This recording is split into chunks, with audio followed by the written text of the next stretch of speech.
But ಹತ್ತಿರದಲ್ಲಿ ಒಂದು ಒಳ್ಳೆಯ ನಾಟಕದ ಒಂದು ರಂಗ ಕಾಶಿ ಇದ್ಲೇ ಹೇಳಬೇಕು. ಅದು ಇದ್ದಿದ್ದಕ್ಕೆ ನಾನು ಅದನ್ನು ಬಿಡಲಿಲ್ಲ. ಜೊತೆಗೆ ಕೃಷಿ ಮಾಡಿದೆ. ನಮ್ಮ ತಂದೆ ತಾಯಿ, ನಾನು ಆರೋಗ್ಯವಾಗಿ ಅವರು ತುಂಬ ವಯಸ್ಸು 86 ವರ್ಷಕ್ಕೆ ಅವ್ರು ತೀರ್ಕೊಂಡ್ರು. ನಮಗೆ ಕೃಷಿ ಇದೆ, ನೆಮ್ಮದಿ ಇದೆ. ಬೆಂಗಳೂರಿಗೆ ಹೋಗಿ ಪೌರಾತ್ಯನೇ ಬೆಂಗಳೂರಲ್ಲಿ ಮಾಡಿದರೆ ಬೇಕಾದ್ರೆ ಮಾಡ್ಬೋದು. ಆದರೆ ಇಡೀ ಸಮಾಜದ ಹೊರಗೆ ಉಳ್ಕೋಬೇಕಾಗ್ತದೆ. ನಾಟಕ ಅಥವಾ ಸಿನಿಮಾಕ್ಕೆ ಹೋದರೆ ನೀವು ಸ್ವಲ್ಪ ಹೀಗೆ ನೀವು ಜವಾಬ್ದಾರಿ ತಗೊಳಕ್ಕಾಗೋದೇ ಇಲ್ಲ. ಅಪ್ಪ ಅಮ್ಮನ ಜವಾಬ್ದಾರಿ, ಅಪ್ಪ ಅಮ್ಮನ ವೃದ್ಧಾಶ್ರಮಕ್ಕೆ ಸೇರಿಸಬೇಕಾಗ್ತದೆ, ಅದು ಸಿನಿಮಾ ಮಾಡಬೇಕಾಗ್ತದೆ. ನಾವು ಅವ್ರ ಜೊತೆ ಒಡನಾಡ್ತೇವೆ. ನಮಗೆ ವಯಸ್ಸಿನ ಅಂತರಗಳು ಇಲ್ಲವೇ ಇಲ್ಲ. ದಿನಸಮದಿ ಉತ್ತಮ ನಮಗೆ ಪುಸ್ತಕ ಭಂಡಾರ ಇದೆ. ಯಾವ ದೇಶದ ನಿಮ್ಗೆ ಏನು ಬೇಕು, ಏನಿಲ್ಲ ಹೇಳ್ಬೋದು ಬಿಟ್ಟರೆ ಇದು ತುಂಬ ಇದೆ. ಅದು ನಾವು ಪುಸ್ತಕನ ರೆಫರ್ ಮಾಡ್ತಿದ್ವಿ. ನಾನು ಜಂಬೆಯವರದ್ದು ಜಂಬೆ ಆಗಲಿ, ಅಕ್ಷರ ಆಗಲಿ, ರಘುನಂದನ್ ಆಗಲಿ, ಇವರೆಲ್ಲ ನಾಟಕ ಮಾಡಿಸುವಾಗ ಫ್ರಿಜ್ ಬೆನ್ವಿಡ್ಸು ಕೂಡ ಇಲ್ಲಿ ಹಬ್ಬದ 12ನೇ ರಾತ್ರಿ ನಾಟಕ ಮಾಡಿಸಿದ್ರು.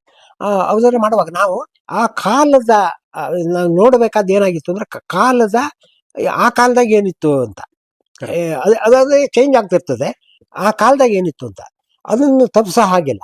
ಅದಕ್ಕೆ ನಾನು ತುಂಬ ಪುಸ್ತಕನ ಓದಿ ಅದ್ರ ನೋಡಿ, ಅದ್ರ ಚಿತ್ರಗಳನ್ನ ನೋಡಿ ಅದೇ ರೀತಿ ಹೆಡ್ಗೆಗಳನ್ನು ಮಾಡೋದು, ಅದೇ ರೀತಿ ಕಾಸ್ಟ್ಯೂಮ್ ಮಾಡೋದು. ಕಾಸ್ಟ್ಯೂಮ್ ಬಣ್ಣಗಳು ಇಂಪಾರ್ಟೆಂಟು.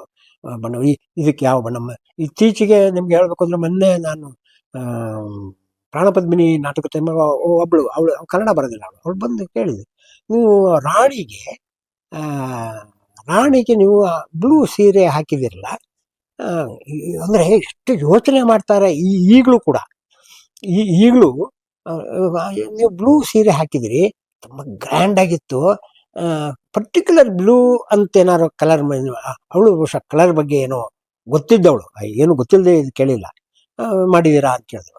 ಅದಕ್ಕೆ ಕೊನೆ ನಾನು ಹೇಳಿದೆ, ಇಲ್ಲ ಪರ್ಟಿಕ್ಯುಲರ್ ಕಲರ್ ಅಂತ ಮಾಡಿಲ್ಲ, ಕೆಲವು ಸರಿ ಸೆಟ್ ಕಲರ್ ಏನು ಮಾಡಿರ್ತೇವೆ ಅದಕ್ಕೆ ತುಂಬ ಗ್ರ್ಯಾಂಡಾಗಿ ಕಾಣಬೇಕು. ನೀವು ಏನೋ ರಾಣಿ ಅಂತಲೇ ಮತ್ತೆ ಹೇಳಿದ್ರಿ, ಆ ಸೆಟ್ ಕಲರಿಗೆ ಏನೋ ಡಲ್ ಆಗೋ ಕಾಣೋಂಗಿಲ್ಲ. ಸೆಟ್ ಕಲರಿಗೆ ಗ್ರ್ಯಾಂಡಾಗಿ ಕಾಣುವಂಥದ್ದು ನನಗೆ ನಾನು ಮಾಡಿರುವ ಬಂಗಾರದ ಸೆಟ್ ಇತ್ತು. ಅದು ಮುಸ್ಲಿಂ ಒಂದು ಡೇರೆ, ಅದಕ್ಕೆ ಗೋಲ್ಡು ಸ್ವಲ್ಪ ಮಿರಿ ಇತ್ತು. ಅದು ತುಂಬ ಚೆನ್ನಾಗಿತ್ತು ಸೆಟ್. ಇತ್ತೀಚೆಗೆ ಅದು ಆಯಿತು, ಶೋಗಳು ಆಯಿತು, ತುಂಬ ಆಯಿತು. ಅದು ಆ ಟೈಮ್ ಅದಕ್ಕೆ ಬಂದು ಕೇಳಿದಾಗ ಅದನ್ನೇ ಹೇಳಿದೆ, ಹಂಗೆ ರಾಣಿ ಅಂಥೇಳಿ ಈಗ 20,000 ರೂಪಾಯಿ 30,000 ರೂಪಾಯಿ ಸೀರೆ ಉಡ್ಸೋಕ್ಕೆ ಬರೋದಿಲ್ಲ. ನಮಗೆ ಕಲರ್ ಇಂಪಾರ್ಟೆಂಟ್. ನಾಟಕದಲ್ಲಿ ದುಡ್ಡುಗಿಂತಲೂ ಕಲರ್ ನಮಗೆ ಭಾಳ ಇಂಪಾರ್ಟೆಂಟ್. ಅದಕ್ಕೆ ನಾನು ಈ ಕಲರಿಗೆ ನನಗೊಂದು ಇಮ್ಯಾಜ್ ಇತ್ತು. ನಾನು ಮಂಜು ಬಳಿಗಾರ್ ಅವರು ಕೇಳಿದಾಗಲ, ಅವರು ಡೈರೆಕ್ಟ್ ಮಾಡಿದರು, ಅವ್ರು ಕೇಳಿದೆ ನಾವು ಏನು ಹಾಕೋಣ ಈ ಕರ್ಟನ್ನು, ನಾನಾ ರೀತಿ ಕರ್ಟನ್, ಯಾವ ಕರ್ಟನ್, ಸ್ವಲ್ಪ ಮುಸ್ಲಿಂ ಲುಕ್ ನಿಮಗೆ ಈ ಏನು ಪಾಳು ಕಂಬಗಳನ್ನೆಲ್ಲ ಮಾಡಿದ್ದೆ. ಪಾಳು ಕಂಬಗಳ ಜೊತೆಗೆ ಅದು ನೋಡಿದಾಗ ಅದು ಮುಸ್ಲಿಂ ಅವ್ರು ಸ್ವಲ್ಪ ಕಲರ್ ಜಾಸ್ತಿ ಬಳಸ್ತಾರಲ್ಲ, ಆ ಕಲರ್ ಬಳಸಿದಾಗ ಇವಳು ರಾಣಿಗೆ ಅದು ಅವರಲ್ಲಿರುವ ಸೀರೆನ ಮಂಜು ಬಡಿಗರ್ ಅವರು ಅದನ್ನು ಸೆಲೆಕ್ಟ್ ಮಾಡಿದ್ರು. ನಾವಿಬ್ಬರು ಮಾತಾಡಿದ್ವಿ, ಅದು ಸುಮಾರಾಗಿ ಸೆಟ್ ಕಲರಿನ ಅಂದಾಜಿಟ್ಟುಕೊಂಡು ಇದು ಮಾಡಿದ್ದು. ಹಾಗಾಗಿ ನಿಮ್ಮ ಕಾಸ್ಟ್ಯೂಮು ಪರ್ಟಿಕ್ಯುಲರ್ ಯಾವುದು ಅನ್ನೋದಕ್ಕಿಂತ ಸೆಟ್ ಏನಾಗಿರ್ತದೆ ಅದು ಇಂಪಾರ್ಟೆಂಟ್ ಆಗಿ ನಮಗೆ. ಒಂದು ಫ್ರೇಮಲ್ಲಿ ಯಾವ್ಯಾವ ಕಲರ್ ಬಂದರೆ ಏನಾಗ್ತದೆ ಅನ್ನುವ. ಆಮೇಲೆ ಆ ಕಲರ್ಗೂ ಆ ಪಾತ್ರದ ನೇಚರ್ಗೂ ಒಂದು ಸಂಬಂಧ ಇರುತ್ತೆ. ಹೌದು. ಅದು ಅದನ್ನ ಅವಳು ಪ್ರಶ್ನೆ ಕೇಳೋಳೆ ಹೆಂಗೆ ಕೇಳ್ಬಿಟ್ಲು, ಅವಳು ರಾಣಿ ಅಂತ ಹೇಳಿ ನೀವು ಉದ್ದೇಶದಿಂದ ಈ ಕಲರ್ ಮಾಡಿದ್ರೆ, ಅವಳು ತುಂಬ ಇಷ್ಟಪಟ್ಲು. ಮತ್ತೆ ಅದಕ್ಕಾಗಿ ಮಾಡಿದ್ದೀರಾ ಅಂತ ಕೇಳಿದ್ರು. ಹಾಗೇನಿಲ್ಲ, ನಾನು ಅಂದರೆ ಇನ್ನೂ ಗ್ರ್ಯಾಂಡ್ ಸೀರೆಗಳಿರ್ತದೆ, ತುಂಬ ಗ್ರ್ಯಾಂಡೇ ನಮ್ಗೆ ಬೇಕಾಗಿರಲಿಲ್ಲ. ಆ ಸನ್ನಿವೇಶ ಹಂಗಿಲ್ಲ. ಅವಳಿಗೆ ಸೀರೆನೇ ಮುಖ್ಯವಾದ, ಅವಳೇನೋ ದರ್ಬಾರಿಗೆ ಹೋಗೋಳಲ್ಲ. ಹಾಗಾಗಿ ನಾವು ಈ ಸೀರೆ ಅದನ್ನು ಮಂಜು ಬಡಿಗರ್ ಅವರು ಇದನ್ನ ಇದು ಮಾಡಿದ್ರು. ನಾನು ಕೂಡ ಮಂಜು ಬಡಿಗರ್ ಕೇಳ್ತಿದ್ರು, ನನಗೆ ಆ ಕಲರ್ ಬಗ್ಗೆ, ಈ ಸೆಟ್ ಕಲರ್ ಗೊತ್ತಿದ್ದಕ್ಕೆ ಓಕೆ ಇದು ಮಾಡ್ಬೋದು ಅಂತ ಹೇಳಿದೆ. ಹಾಗೆ ಪಾಸ್ ಮಾಡ್ತೇವೆ. ನಾನು ಈಗ ಮೊದಲು ಹೇಳಿದ ಮಾತಿಗೆ ಮಾಡೋದಾದ್ರೆ ಡೈರೆಕ್ಟರ್ ಜೊತೆಗೆ ಮಾತಾಡ್ಬೇಕು ಹೇಳೋದು. ಇದಕ್ಕೆ ಡೈರೆಕ್ಟರ್ ಇನ್ನೇನೋ ಯೋಚನೆ ಮಾಡ್ಬೋದು, ಅಥವಾ ನಮ್ಮನ್ನು ಕೇಳದೆ ಇನ್ನೇನೋ ಕಲರ್ ಮಾಡ್ಬಿಡ್ಬೋದು. ಅವಾಗ ಸೆಟ್ ಕಲರ್ ಇದನ್ನ ಯೋಚನೆ ಮಾಡಿದ್ದೆ, ಇವರು ಕಲರ್ ಒಂಥರ ಗೊತ್ತಾಗದೇ ಇದ್ದ ನೋವು ಆಗ್ಬಿಡ್ತದೆ. ಹಾಗೆ ನೀವು ಹೇಳಿದೆ ಈಗ ತುಂಬಾ ಅಡ್ವಾನ್ಸ್ ಆಗಿದೆ. ಬರೀ ಸೆಟ್ ಈ ಉದಾಹರಣೆ ಇದನ್ನು ತುಂಬಾ ಅದ್ದೂರಿಯಾಗಿ ಮಾಡ್ಬೇಕು ಅಂತ ಹೊರಟಾಗ ಏನೇನೇನೆಲ್ಲ ಮಾಡ್ಬೋದು. ಟೆಕ್ನಿಕಲಿ ಇವತ್ತು ಏನೆಲ್ಲ ಸಾಧ್ಯ, ಟೆಕ್ನಿಕಲಿ ಏನೆಲ್ಲ ಸಾಧ್ಯ. ಆಮೇಲೆ ಲೈಟು ನೀವು ನೆನಪು ಮಾಡಿದ್ರೆ ನನಗೆ ಆ ಲೈಟಿಂಗ್ ಅಲ್ಲಿ ನಿಮಗೆ ಹಿಂದ್ಗಡೆ ಸಮುದ್ರನೇ ತೋರಿಸ್ಬೋದು. ಈಗ ಸಮುದ್ರನೇ ನಾನು ದಾಮಧೂಮ್ ಸುಂಟರಗಾಳಿಯಲ್ಲಿ ಹಡಗು ಮುಳುಗುವ ಒಂದು ಹಡಗು ಮಾಡಿದೆ. ನಾನು ಮಾಡಿದ ಸಾಧಾರಣ ಹಡಗು ಮಾಡಿದ್ದೆ, ಅದು ಮಕ್ಕಳ ನಾಟಕ. ಅದೇನು ವಿಮರ್ಶೆಯ ನಾಟಕ, ವಿಮರ್ಶೆಗಾಗಿ ಮಾಡಿದ್ದಲ್ಲ, ಮಕ್ಕಳಿಗೆಲ್ಲ ಬಣ್ಣಾಗಿರ್ಬೇಕು ಅನ್ನೋ ಮಾಡಿ. ಬಟ್ ಅದನ್ನು ಮಾಡಿದಾಗ ನಾನು ಮಾಡಿದ ಸೆಟ್ ನಾನೇ ನಂಬಕ್ಕಾಗದೆ ಇರೋ ಅಷ್ಟು ಚಂದ ಆಯ್ತು. ಅಂದ್ರೆ ಲೈಟ್ ಸಿಕ್ಕಾಪಟ್ಟೆ ಸಪೋರ್ಟ್ ಮಾಡ್ಬಿಡ್ತು. ಅಯ್ಯೋ ಅಲ್ಲ, ನಾನು ಇಮೇಜ್ ಮಾಡಿಲ್ಲ, ಹೀಗಾಗ್ತದೆ ಅಂತ ಇಮೇಜ್ ಮಾಡಿಲ್ಲ. ಅಲ್ಲಿ ಇರುವ ನಾನು ಅದಕ್ಕೆ ಹಿಂದಿನ ವರ್ಷ ಇಲ್ಲಿ ಮಂಡ್ಯದಲ್ಲಿ ಕೆಲಸ ಮಾಡಿದ್ದು, ಅದಕ್ಕೆ ಹಿಂದಿನ ವರ್ಷ ಮಾಡಿದ ಸೆಟ್ಟನ್ನ ಫುಲ್ ಗ್ಲೋಬ್ ಮಾಡಿದ್ದೆ ಹಿಂದಿನ ಸರಿ. ಈ ಸರಿ ಏನ್ ಮಾಡಿದೆ, ಅದ್ರ ಅರ್ಧ ಗ್ಲೋಬನ್ನು ಬಳಸ್ಕೊಂಡು ಅದು ದ್ವೀಪದ ಒಂದು ಗುಡ್ಡ ಅಂತ ಮಾಡಿ, ಈಚೆ ಕಡೆ ದೋಣಿ ಮಾಡಿ ಇದ್ದಿದ್ರಲ್ಲಿ ಅದು ಸ್ಕೂಲ್ ಅದಕ್ಕಾಗಿ ನಾವು ಅದು ಬಜೆಟ್ ಸುದ್ದಿ ಹೇಳಿದ್ನಲ್ಲ, ಹಾಗೆ ಸ್ಕೂಲಿಗೆ ಹೆಚ್ಚು ಖರ್ಚು ಮಾಡಿಸಬಾರ್ದು ಅನ್ನೋದಾಗ ಇದ್ದಿದ್ದನ್ನೇ ನಾನು ಹಿಂದಿನ ಸರಿ ಮಾಡಿದ್ದನ್ನ ಅವರಿಗೂ ಹೇಳಿದ್ದೆ. ಮುಂದಿನ ಸರಿ ಈ ಸೆಟ್ ಯೂಸ್ ಆಗ್ತದೆ, ಈಗಲೂ ಬರ್ತಿ ದುಡ್ಡು ಬಿದ್ದಿತ್ತು ಅಂತ ತಿಳ್ಕೊಬೇಡಿ ನೀವು. ಅದು ಅದು ಆ ಗ್ಲೋಬಿಗೆ ನನಗೆ 9,000 ಕಬ್ಬಣಕ್ಕೆ ಬಿದ್ದಿತ್ತು. ಅದು ಸ್ಕೂಲಿಗೆಲ್ಲ ಹೆಚ್ಚು. ಅದು ನಾನು ಹೇಳಿದೆ, ಇನ್ನೂ 4 ವರ್ಷ ನಿಮಗೆ ಇನ್ನೇನು ಸೆಟ್ ಮಾಡಿಸದೇ ಇದ್ದಂಗೆ ನಾನು ಇದಕ್ಕೆ ಆಲ್ಟರ್ನೇಟಿವ್ ಪ್ಲಾನ್ ಹೇಳ್ತೇನೆ ಅಂತೆಲ್ಲ ಮಾಡಿಸಿದ್ದೆ. ಅದನ್ನು ಮಾಡಿದೆ. ಹಾಗೆ ಮಾಡಿದಾಗ ಇಲ್ಲಿ ಹಾಕಿ ಲೈಟ್ ಮಾಡಿದಾಗ ಅದ್ಭುತವಾಗಾಯ್ತು. ನಂಗೆ ಒಂದು ಸಮುದ್ರದಲ್ಲಿ ದೋಣಿ ಹೋಗಿ ಮುಳುಗ್ತು ಅನ್ನೋ ಒಂದು ಸ್ಟಾರ್ಟಿಂಗ್ ಎಲ್ಲ ಮುಳುಗ್ಬಿಡುತ್ತೆ, ಆ ಥರದ ಕತೆ, ದ್ವೀಪದ ಕತೆ, ಆ ಇಫೆಕ್ಟ್ ಕೊಡ್ತು. ಹಾಗಾಗಿ ಟೆಕ್ನಿಕಲ್ ಆಗಿ ನಿಮಗೆ ಒಳ್ಳೆ ಲೈಟಿಂಗ್ಗಳಿದೆ. ನೀವು ಹೇಳ್ದಂಗೆ ಸೆಟ್ಗಳು ಬೇಕಾದಷ್ಟಿದೆ. ನಾವು ಈಗಲೂ ಬಂಗಾಳಿ ಮತ್ತು ಮರಾಠಿ ಇದು ಹೇಳಿದ್ರಲ್ಲ, ಮರಾಠಿಯಲ್ಲಿ ಎಂತೆಂಥ ಕಥೆಗಳು, ಎಂತೆಂಥ ನಾಟಕಗಳು, ಎಂತೆಂಥ ಸಂಭಾಷಣೆಗಳು. ನೀವು ಓದಿದ್ರೆ ನೀವು ಒಂದು 10 ಸರಿ ಓದಬೇಕು. ಆ ಪದದ ಅರ್ಥ ನಿಮ್ಮನ್ನ ಬಡಿದೆಬ್ಬಿಸುವ ಇದು ನಿಮ್ಮ ಮನಸ್ಸಲ್ಲಿ ಉಳ್ಕೊಳ್ಳೋದಾದ್ರೆ ಆ ಸಂಭಾಷಣೆ ಮೆಲುಕು ಹಾಕಬೇಕು.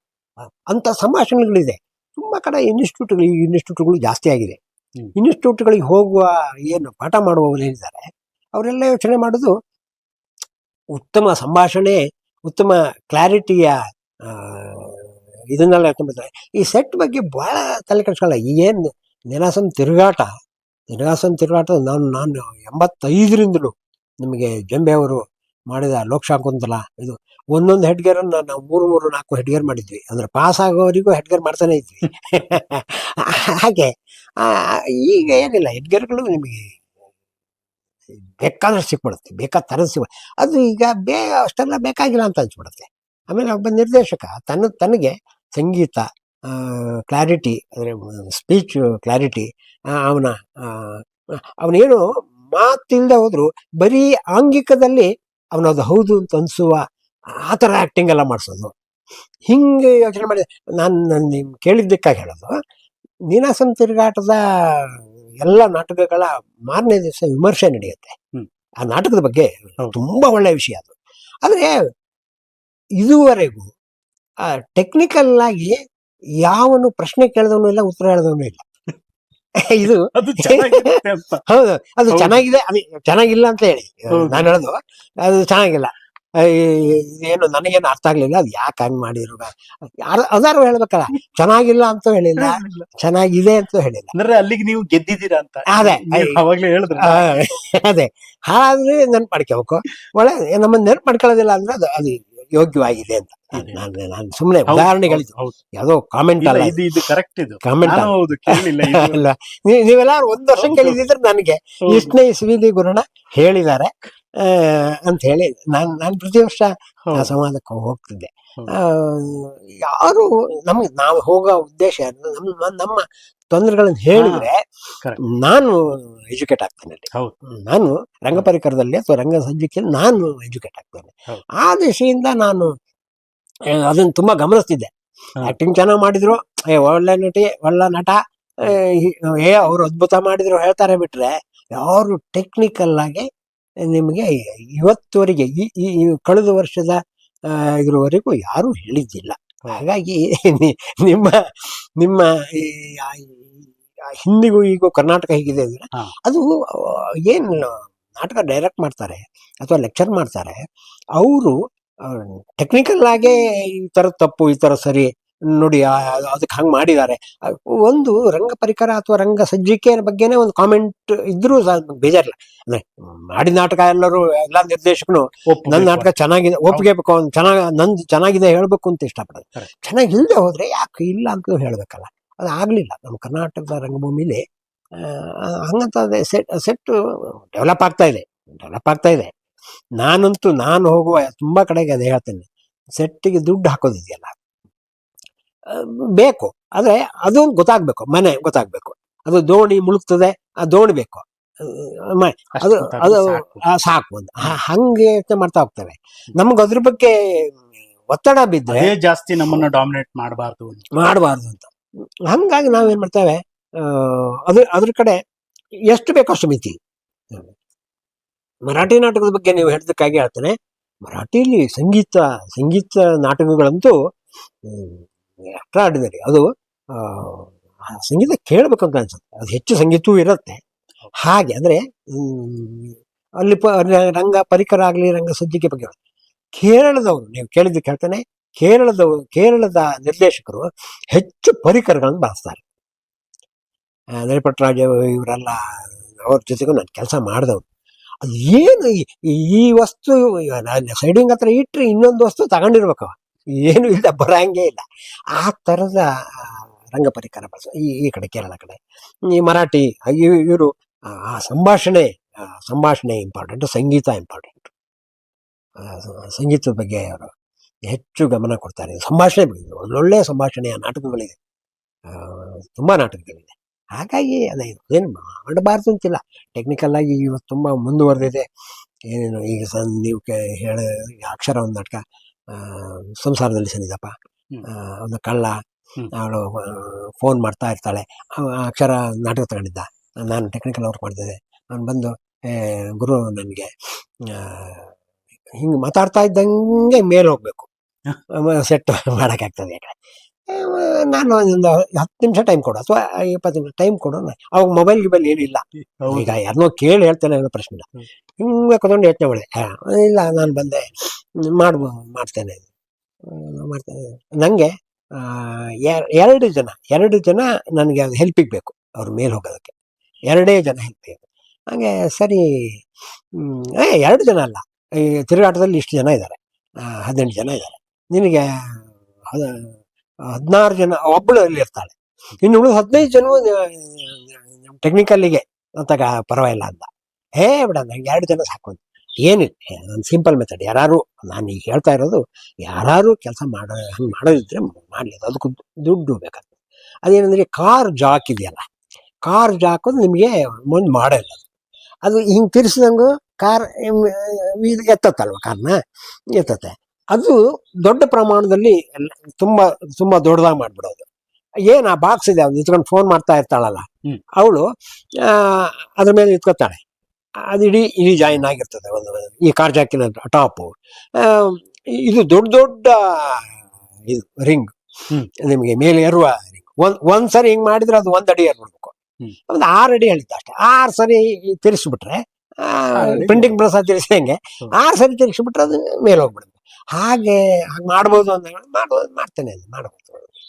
ಆದರೆ ನಂಗೆ 2 ಜನ ಬೇಕು, ಒಂದೇ ಸಾಕು. ಬಟ್ ಅಡ್ವಾನ್ಸ್ 2 ಜನ ಅಂದರೆ ಸಾಧ್ಯತೆಗಳಿದೆ. ಯೋಚನೆ ಮಾಡಿ ಇದು ನಾವು ಮಾಡಲ್ಲ.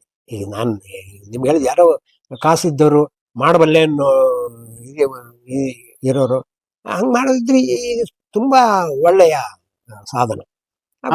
ಜಾಕ್ ಮಾಡಿ ಮಾಡಿದ್ರ ಇಲ್ಲ, ಆಮೇಲೆ ಏನ್ ಮಾಡ್ದ, ಅದನ್ನೇನೋ ಚೇಂಜ್ ಆಯ್ತು. ನಾನು ನನ್ನ ಕಡೆಯಿಂದ ಅಪ್ರೂವಲ್ ಕೊಟ್ಬಿಟ್ಟೆ. ನನ್ನ ಕಡೆಯಿಂದ ಇಲ್ಲ ನಾ ಮಾಡ್ತೇನೆ, ಯಾಕಂದ್ರೆ ನಾವು ಟೆಕ್ನಿಷಿಯನ್. ಆಗ್ತದೆ ಇಲ್ಲ ಆಗದೆ, ಖರ್ಚಿರ್ತದೆ.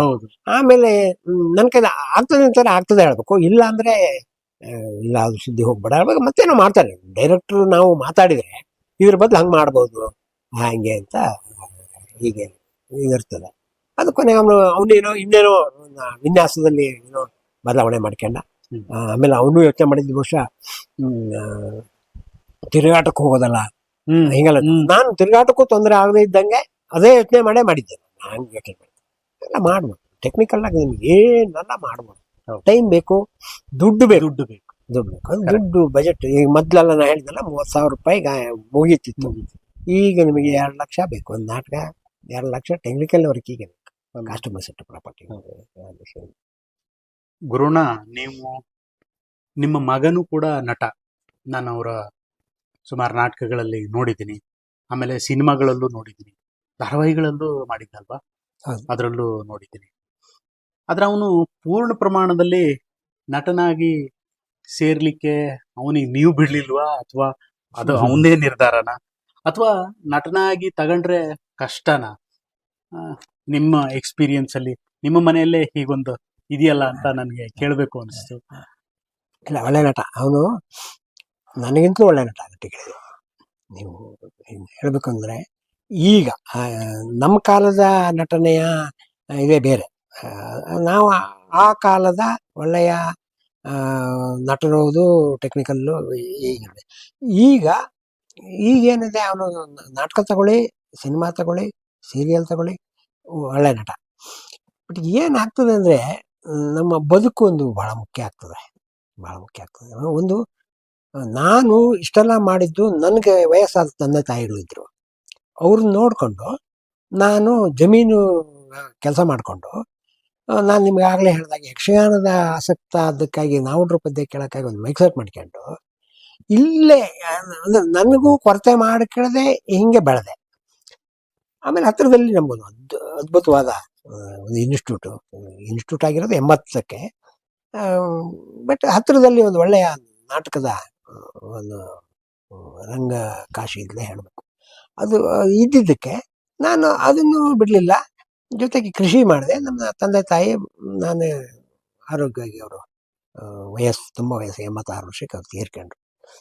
ಇವನು ಒಳ್ಳೆ ನಟ, ಆದರೆ ಈ ಕೃಷಿ ಜೊತೆಗೆ ಅವನಿಗೂ ನನಗೆ ಇಲ್ಲಿ ಅಪ್ಪ ಅಮ್ಮನ್ನ ನೋಡ್ಕೊಳ್ಳುವ ಇದು. ಅವನ ಮಾವ ಅತ್ತೆನೂ ನನ್ನಷ್ಟೇ ವಯಸ್ಸಾದವರು, ನನಗಿಂತ ಒಂದು 5-10 ವರ್ಷ ಕಡಿಮೆ, 5-8 ವರ್ಷ ಕಡಿಮೆ. ಅವರು ನೋಡ್ಕೊಳ್ಳೋ ಜವಾಬ್ದಾರಿ ಇದೆ. ಹಾಗಾಗಿ ಇಲ್ಲಿ ಅಷ್ಟು ಕೃಷಿ ಮಾಡ್ಕೊಳ್ಳುವ ಇದು. ಆಮೇಲೆ ಬೇರೆ ಆದಾಗ ಅವನು ಪೌರೋಹಿತ್ಯ ಮಾಡ್ತಿದ್ದ. ಅವನು ದುಡ್ಡೇ ಮಾಡೋದಾದರೆ, ಸುಬ್ಬಣ್ಣವ್ರು ತುಂಬ ಹೇಳ್ತಿದ್ರು, ದುಡ್ಡೇ ಮಾಡೋದಾದರೆ ಕ್ಯಾಬ್ರೆ ಡ್ಯಾನ್ಸ್ ಮಾಡಿಸ್ಬಿಡ್ಬೋದು. ಈಗ ಹೆಗ್ಗೋಡಲ್ಲಿ ಈಗ ನಾಟಕದಾಗ ಏನು ಗೀಟದಿಲ್ಲ ಅಂತ ಹೇಳೋದ, ಹಂಗೆ ಮಾಡಿದ್ರೆ ನೀವು ಕ್ಯಾಬ್ರೆ ಇಡಿಸಿದ್ರೆ ನೀವು ಹೇರಳವಾಗಿ ದುಡ್ಡು ಮಾಡ್ಬೋದು. ಅದು ಅಲ್ಲಲ್ಲ, ಯಾವುದೋ ಒಂದು ತುಂಬ ಪ್ರಸಿದ್ಧ ಭರತನಾಟ್ಯದವ್ರನ್ನ, ಸೋನರ್ಮಾಲ್ ಸಿಂಗ್ ಅಂತವ್ರನ್ನ ಕರೆಸಿ ಇಲ್ಲಿ ನಾಟ್ಯ ಮಾಡಿಸೋದಿಗೆ ಇನ್ಯಾವುದೋ ಕ್ಯಾಬ್ರೆ ಮಾಡೋದು, ಅದು ಬೇರೆ ಆಗ್ಬಿಡತ್ತೆ. ಅದು ದುಡ್ಡಿಗಾಗಿ ಮಾಡ್ದಂಗೆ ಆಗ್ಬಿಡುತ್ತೆ. ಅದು ನಮ್ಮಲ್ಲಿ ಕಡಿಮೆ. ಇಲ್ಲಿ ನಮಗೆ ಕೃಷಿ ಇದೆ, ನೆಮ್ಮದಿ ಇದೆ. ಬೆಂಗಳೂರಿಗೆ ಹೋಗಿ ಪೌರೋಹಿತ್ಯನೇ ಬೆಂಗಳೂರಲ್ಲಿ ಮಾಡಿದರೆ ಬೇಕಾದ ಮಾಡ್ಬೋದು. ಆದರೆ ಇಡೀ ಸಮಾಜದ ಹೊರಗೆ ಉಳ್ಕೋಬೇಕಾಗ್ತದೆ. ನಾಟಕ ಅಥವಾ ಸಿನಿಮಾಕ್ಕೆ ಹೋದರೆ ನೀವು ಸ್ವಲ್ಪ ಹೀಗೆ ನೀವು ಜವಾಬ್ದಾರಿ ತಗೊಳಕ್ಕಾಗೋದೇ ಇಲ್ಲ. ಅಪ್ಪ ಅಮ್ಮನ ಜವಾಬ್ದಾರಿ, ಅಪ್ಪ ಅಮ್ಮನೇ ವೃದ್ಧಾಶ್ರಮಕ್ಕೆ ಸೇರಿಸಬೇಕಾಗ್ತದೆ, ಅದು ಸಿನಿಮಾ ಮಾಡಬೇಕಾಗ್ತದೆ. ಅದು ಕೆಲವು ಸರಿ ನಮಗಿರುವ ಟ್ಯಾಲೆಂಟು ನಾವು ಹೇಗೆ ಬಳಸ್ಕೋಬೇಕು ಅನ್ನೋದು ಇಂಪಾರ್ಟೆಂಟ್. ಇದೆಲ್ಲ ಮಾಡಿ ಸಮಾಜದಲ್ಲಿ ಅವನು ಒಳ್ಳೆ ನಟ ಹೌದಾ, ಆದರೆ ಅಪ್ಪ ಅಮ್ಮನ ಮಾತ್ರ ಬಿಗಿ ಆಗ್ಬಿಟ್ಟ. ಈ ಥರದ ಅಪವಾದಗಳು ಆಗ್ಬಿಡ್ಬೋದು ಅಂತ ಅವನಲ್ಲೇ ಅವನು ತುಂಬ ತುಂಬ ಕ್ಲೋಸ್ ಆಗಿ ಮಾತಾಡ್ತೇವೆ. ಹಾಗಾಗಿ ನಾನು ಅದ್ರ ಬಗ್ಗೆ ನಾನು ಹೇಳ್ಬೋದು. ಬಿಟ್ಟರೆ ಅವನೇ ತೀರ್ಮಾನ ಮಾಡಿರೋದು. ನಾನು ಸೀತೆಯಲ್ಲಿ ಆ್ಯಕ್ಟ್ ಮಾಡಬೇಕಾದ್ರೆ ತುಂಬ ದೊಡ್ಡ ರೋಲು. ಚೆಕ್ ಕೊಟ್ಟಿದ್ರು. ನಾನು ಸುಮಾರು ಒಂದು 10 ತಿಂಗಳು ಆ ಕಡೆಗೆ ಇದ್ದೆ. ಅಂದರೆ ಏನೋ ತಿಂಗಳಿಗೆ ಒಂದ್ಸಲಿ ಮನೆಗೆ ಬಂದು ಹೋಗೋದಾಗ್ಬಿಟ್ಟಿತ್ತು. ಆವಾಗ ಚೆಕ್ ತಗೊಂಡು ಹಾಕೋ ಪೇಮೆಂಟ್ ಆದಾಗ ಬಾ ಅಂತ ಹೇಳ್ದೇವೆ.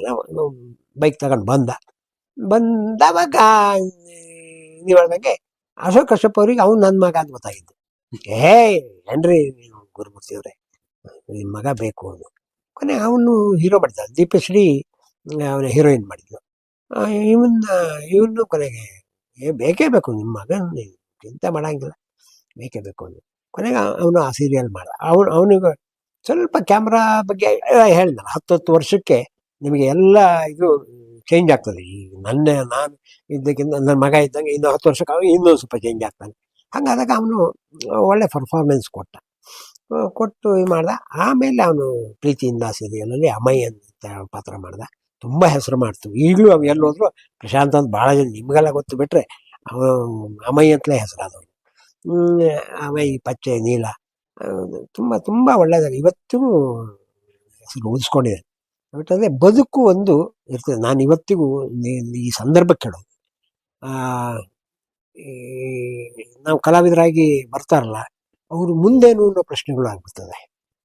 ಮುಂದೇನು ಮುಂದೆ ಮದುವೆ, ಮಕ್ಕಳು, ಮೊಮ್ಮಕ್ಕಳು, ಅದು ಅದು ಒಂದು ಕಡೆಯಿಂದ ಅವರ ಸಂಸಾರದ ಜವಾಬ್ದಾರಿ ಆಗ್ಬೇಕಲ್ಲ. ಇಲ್ಲ ಅಪ್ಪ ಅಮ್ಮ ಅವ್ರು ಏನು ಅಂತೆಲ್ಲ ಈಗೀಗ ಸರ್ಕಾರದ ಏನೇನೇನೋ ಪ್ರಾಜೆಕ್ಟ್ಗಳಿರ್ತದೆ, ಮಾಡ್ತಾರೆ.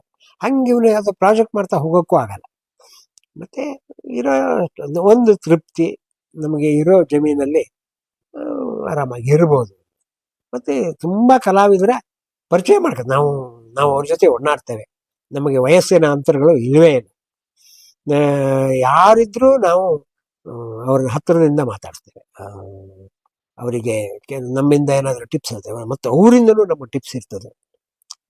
ಈಗ ಯುವಕರು ಅವರಿಗಂತೂ ಗೊತ್ತಿಲ್ಲ, ಹೇಳಂಗಿಲ್ಲ ತುಂಬ ವಿಷಯಗಳು.